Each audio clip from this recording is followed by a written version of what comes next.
সাংবাদিক খালেদ মহিউদ্দিন একটা টক শোতে ইসলামী আন্দোলন বাংলাদেশের নাইবে আমির ফয়জুল করিম সাহেবের একটি ইন্টারভিউ নিছেন 1 ঘন্টা 26 মিনিট 22 সেকেন্ডের।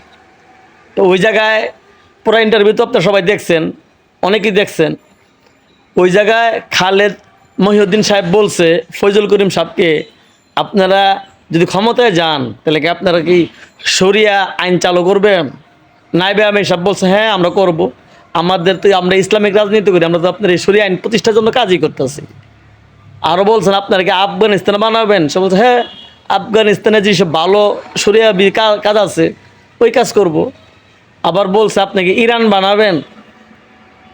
নাইবে আমির সাহেব বলছেন ইরানে যেসব ভালো ভালো কাজ আছে শরিয়াপন্থী আমরা ওইসব চালু করব। ইউরোপের অনেকগুলো দেশেরও বলছে যে যেসব ভালো কাজ আছে শরিয়ার বিরুদ্ধে না যায় ওইসব কাজ করবে নাইবে আমির সাহেব। এত স্পষ্ট ভাষায় সে বলছে মুসলমানের রাজনীতি, ইসলামিক রাজনীতি কাকে বলে সে বলে দিছে।